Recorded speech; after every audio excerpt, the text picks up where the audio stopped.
Hello and welcome to MHD Supply Chain's first podcast. I'm Philip Hazel, your host and editor. Today we're joined by Scott Edwards, Sustainability Lead at Coca-Cola Europacific Partners. Today we're here to talk about their Richlands facility and their recent nomination for the most sustainable warehouse column in MHD Supply Chain magazine. Hello and welcome, Scott. Thank you for joining us today. No problem at all, Phil. We're here to talk about the Richlands facility and Coca-Cola's nomination for the most sustainable warehouse column in Megatrends and MHD. Great. Yep. So can you tell me a little bit about yourself and your background and how you came to Coca-Cola Europacific Partners and just a little bit about your role? Sure. I describe myself these days as a bit of a recovering engineer. I haven't done that for a while now, but I've been in the sustainability space, I would say, for probably the best part of 15 years. I've been with CCEP for about 22 years all up. I am currently the Associate Director for Sustainability for the Australian business, and basically what that means is I and my team operationalise our global strategy here in Australia. Yeah, great. Localise it.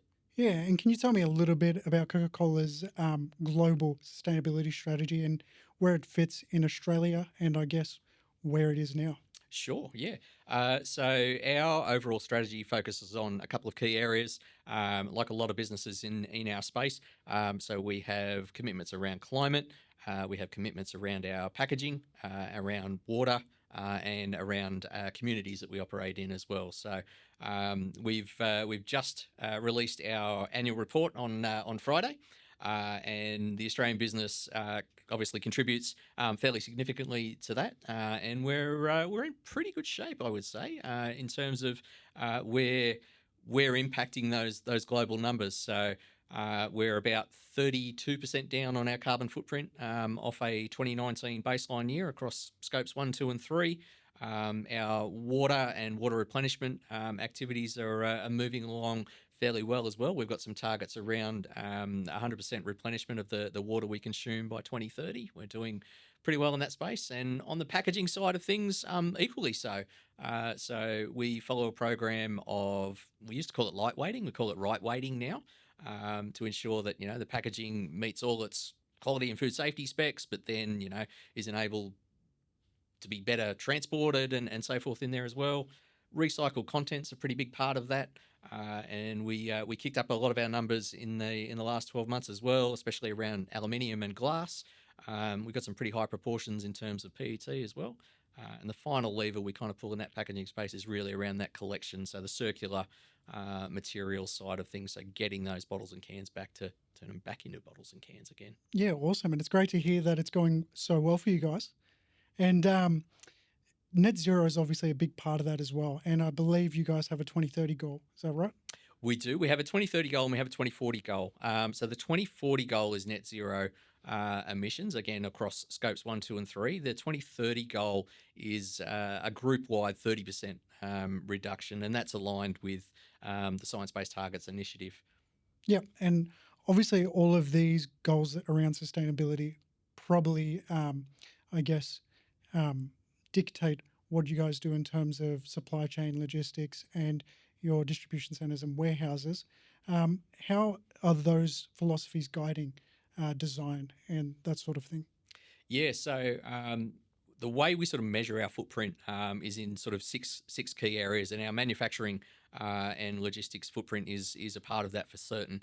And really what we sort of look to do within those facilities is obviously energy efficiency, water efficiency in that space. Where we have the opportunity with something like the Richlands warehouse as a new build is really sort of incorporating best practice standards when it sort of comes to that. Obviously, it reduces costs over the total cost of ownership of the site and so forth.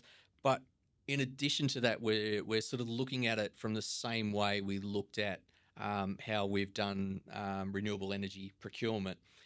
And that is really what's the additionality. So we want to be able to, meet those goals, but also add to the stock that's available across the broader landscape in a more sustainable way. Yeah, I see. And the Richlands facility in particular, I've been told is the most advanced out of all of Coca-Cola here in Australia's distribution centres. What sets the Richlands facility apart from the others? I would say the way we've sort of incorporated right from the get go, really, the best practices from a construction perspective. I wasn't directly involved on the construction side of things, but I know our construction manager Dane Sanders really well, and his approach is sort of in that same space to incorporate. Obviously, meet the specs of the build, but incorporate wherever possible the most sustainable options for us in that build. Yeah, great.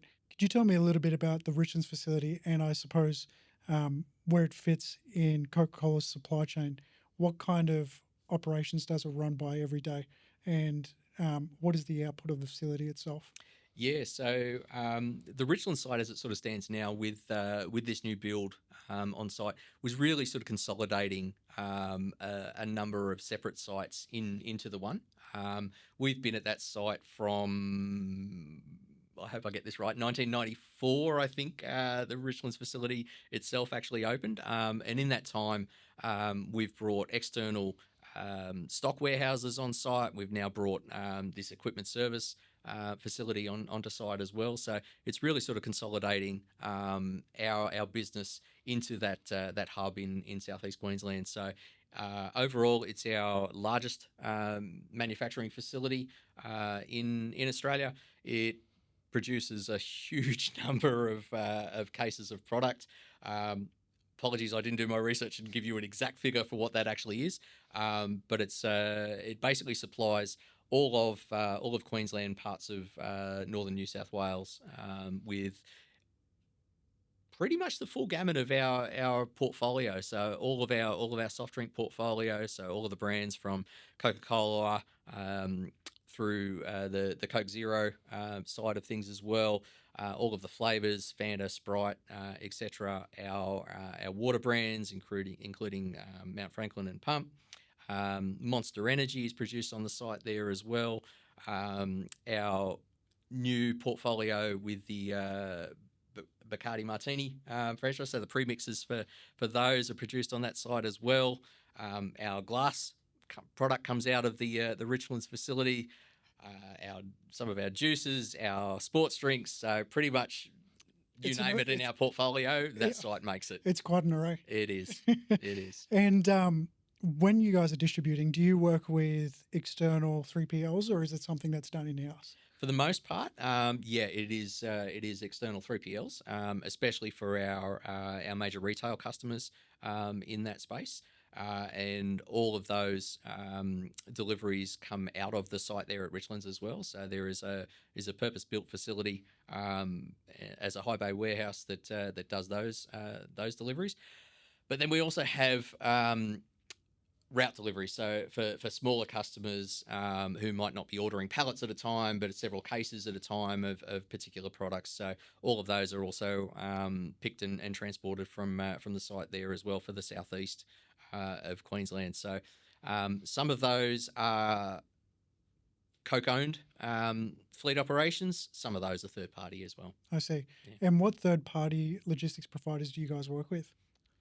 Well, Toll is one of the major ones. The others, to be perfectly honest, I haven't done my research to be able to give you the top five in that space. But basically, the major 3PL providers in the country are pretty much all of our suppliers. Yeah, great. And one of those targets for that build was getting a 5-star green rating, right? Can you tell us a little bit about what it means to get that, and what is the significance of it?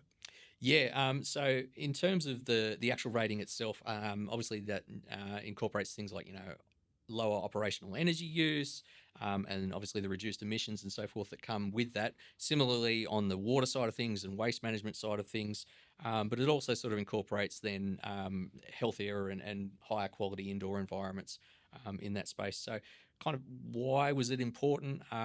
For all the practical reasons you can kind of think of in the first instance in that space. So like those higher efficiencies, which reduce the overall operational costs in there as well. But really to sort of make it as complete and as comfortable an operating environment as possible for the people that actually work there as well. So, getting the design right to produce that sort of workspace that's efficient in its layout, but then obviously efficient in terms of how it's operated as well, was a pretty key consideration. So.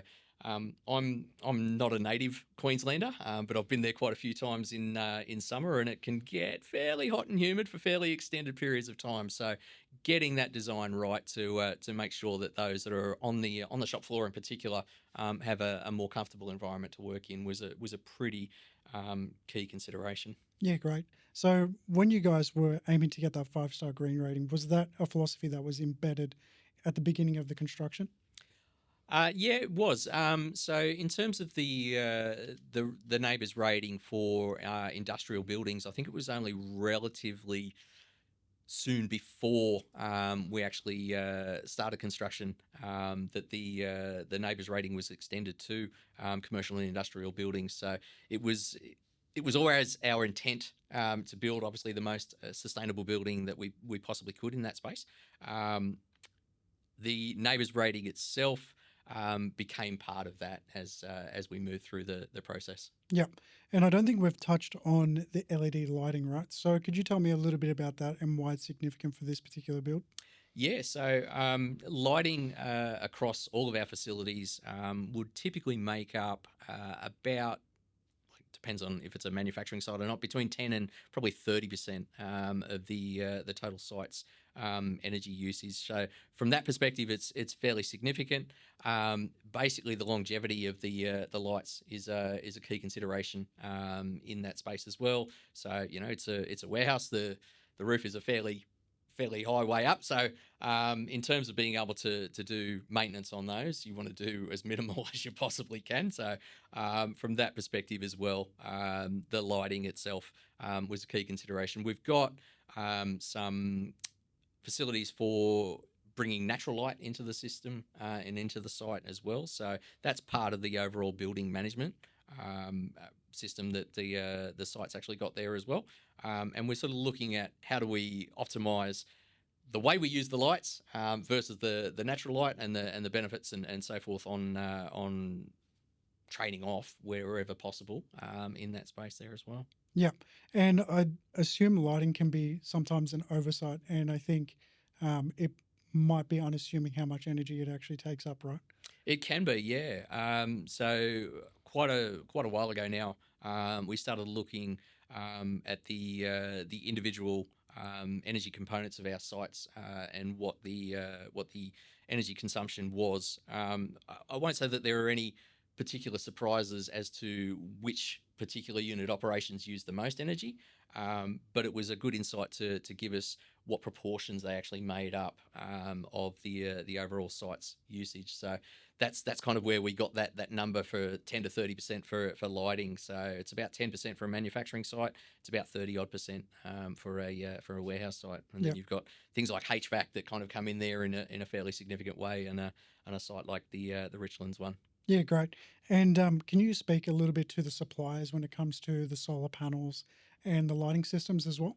Yeah, so in terms of the suppliers that we actually use, it's like any process in this space. It's a competitive tender, but we look at how do we standardize what we've actually got there as well. So across the entire site, we're sort of looking to minimise the number of spares that we might have to carry. Yes, they do last a lot more than the conventional lighting, but there is still maintenance required in that space. So sort of looking at how do we minimise inventory for non production related equipment in that space. So we sort of look to optimize that in that way. And like you said, it's a competitive tender. What was, say for the solar panels, what was the deciding factor? And who was the supplier, if you don't mind me asking? Oh, who was the supplier? To be honest, you're stretching my memory there. I can't recall off the top of my head who the actual supplier was. But in terms of how do we sort of evaluate that, obviously cost is a key consideration in that space, and then really sort of looking at how do we work the system into how we've integrated the rest of the site and so forth as well. So obviously the solar does its job in terms of producing energy for the site, but enabling us to be able to get the data, generate LGCs from those panels and so forth as well was a pretty key consideration as to how we work through the system as well. Yeah, great. And before we jump into the key features of this build, do you mind just elaborating on how it functions and how it benefits the people on the actual operational floor? Yeah, so in terms of function, it's basically our key facility for our Queensland operations when it comes to the equipment that we've actually got out there in field. So it's incorporating what was a totally separate site into what is now basically our Queensland hub for all of our operations. So that comes with some inherent efficiencies as well in being able to do that. And really that's kind of where we were sort of looking to make the most advantage of that side of things. Yeah, great. And let's jump into some of the core features of this Sure. build. And I believe there are certain features such as an array of solar panels, Yep. some rainwater tanks. Yep. Can you tell us a little bit about them? Sure. So the facility's got a 233 kilowatt solar system on the roof there. Again, that was part of the initial design brief for the site as well. We wanted to have that incorporated really sort of from the get go. That on its own takes care of just under 50% of the total site's use, based on the data from the last 12 months or so. It's about 47% all up. And really that sort of leads in to our approach overall from a decarbonisation perspective. So, renewable electricity is one of the major ways that we are decarbonising our business. So this system is a key part of that on that side of things. The rainwater tank system, so it's a 100,000 litre rainwater collection system there. So it's then basically through a pressure regulated reticulation system, pumps that around the site and so forth, and it's used for non-potable uses. So nobody's going to be making a cup of coffee or washing their hands with the water that's from that system, but we'll use it in any of those sort of non-potable type applications, whether it's wash downs of the floor and that sort of thing in there as well. So try to incorporate all of that up front, really. Yeah, great. And you said that the solar panels account for 47% of energy Yep. costs. Are there plans to increase that and I guess upgrade that over time? At this particular site or, Yeah. or overall? Yeah. So at this stage, I would say no. We've basically maxed out what we can get on the roof from an overall operational perspective, but then even from an energy perspective at the moment. So wouldn't rule it out completely, but in the short term at least, I would say it's at its optimal. Yeah, I see. Yeah. And have there been learnings during the construction of this facility that might help the construction of other facilities that Coca-Cola may have on the horizon? I think with almost everything we do on the sustainability side of things, we get, well, across the business for that matter, we get learnings out of all those things. So a review is typically undertaken when we do major projects like these, and we look for what those opportunities might be to bring into new builds and even upgrades of existing builds and so forth. Yeah, going great. forward. And we'll talk a bit about Megatrans and the actual nomination. You're obviously going to be speaking at Megatrans. Could you tell us a little bit about that opportunity? Yeah, I'm sort of looking to sort of give a bit of a broad picture of where the business is from an overall sustainability perspective, and really sort of share some of those learnings from our perspective as well. I think it's I won't say it's an emerging trend, but it's a good progression in sustainability, in that I think a lot of businesses these days realise that it is a collaborative effort, and no one business can really be truly sustainable on their own. So There's a bit of a saying across the business that we'll compete on anything other than the environment. So when it sort of comes to working together on sustainability initiatives, we're open to those sorts of opportunities. Yeah, great. And are you excited for the nomination itself? Absolutely, yeah. Yeah, Looking great. forward to it. And what's on the horizon next for Coca-Cola and sustainability? Right. Well, so we're pretty heavily focused this year, as we have been for probably the last couple of years now, on how do we work with our customer base. So coming back to that collaboration theme, all of our customers have their own sustainability journeys that they're on as well, and so how do we support them in that space? And equally from our supply base, how do we work with those suppliers to bring them along on the journey as well. So our focus really for the next couple of years is going to be a continuation of our decarbonisation journey. Our focus on how do we improve collection rates from a material circularity perspective, the bottles and cans side of things, and then how do we build more resilient and better communities in the areas that we sort of operate. Yeah, great. Awesome. Well, I think that about does it. Thank you so much for joining us today. No problem at all. Thank you for joining us for MHD Supply Chain Solutions' first podcast. I'm your host, Philip Hazel. Please stay tuned to hear more industry insights from more decision makers. Thank you.